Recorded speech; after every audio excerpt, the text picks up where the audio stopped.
Bonjour et bienvenue sur DigiSchool, je suis Lé, votre professeur de mathématiques, et aujourd'hui on va voir un exercice d'application de la récurrence.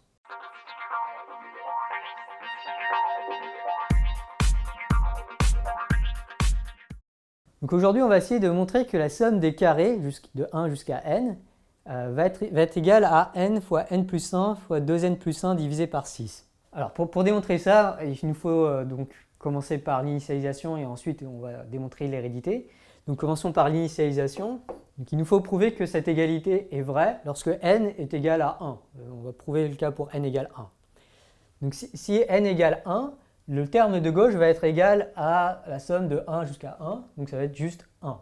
Et le terme de droite, on va le calculer, on remplace n par 1, ça nous fait 1 fois 1 plus 1 fois 2 fois 1 plus 1, le tout divisé par 6. Et là, si on fait le calcul, ça nous fait 1 fois 2 fois 3 divisé par 6. Et ça nous fait 6 divisé par 6 qui nous fait 1. Donc l'initialisation est vraie. Il nous faut maintenant passer à l'hérédité. Pour pouvoir prouver l'hérédité, on va commencer par supposer que la propriété est vraie au rang n. Et on va maintenant chercher à démontrer qu'il est vrai, que la propriété reste vraie au rang n plus 1. Donc pour cela, on va commencer par calculer le terme de gauche. Ça nous fait 1 carré plus 2 carrés jusqu'à n carré, n plus 1 au carré. Là, on reconnaît le terme de l'hypothèse de récurrence. Et donc ça nous fait n fois n plus 1 fois 2n plus 1 divisé par 6 plus n plus 1 au carré. Donc là, on va factoriser par n plus 1. Ça nous fait donc n plus 1 facteur de n fois 2n plus 1 divisé par 6 plus n plus 1. Donc là, on va développer cette expression. Ça va nous faire n plus 1. Et on va mettre sur le même dénominateur. Donc ça va nous faire, donc cette expression quand on la développe, ça va nous faire 2n au carré plus n plus, et donc si on veut tout mettre sur le même dénominateur 6, il faut multiplier ça par 6, ça nous fait 6n plus 6. Donc ça nous fait n plus 1 divisé par 6 fois 2n au carré plus 7n plus 6.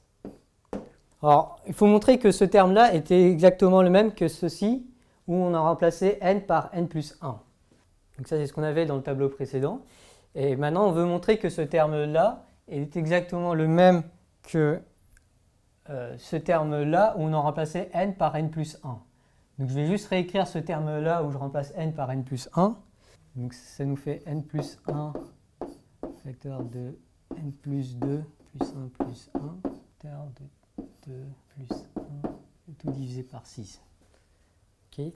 Donc le but du jeu maintenant, c'est de montrer que cette expression-là est la même que celui-là. Donc on reconnaît déjà le n plus 1 et le 6, et il ne reste plus qu'à montrer que ce terme-là est en fait le même que celui-là. Donc pour cela, ce que je vais faire, c'est juste développer ce terme-là, ces deux termes-là. Donc ça va me faire n plus 1 divisé par 6, facteur de n plus 2 fois 2n plus 3.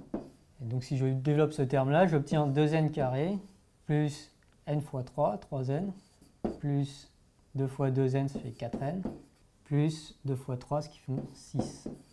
Et là, lorsque je simplifie cette expression, on obtient exactement le n plus 1 fois 2n carré, le tout divisé par 6. Okay, du coup, on voit bien qu'on retrouve exactement la même expression qu'ici. Du coup, cette expression-là est exactement égale à cette expression-là. Et ça, c'est l'égalité entre ça et ça.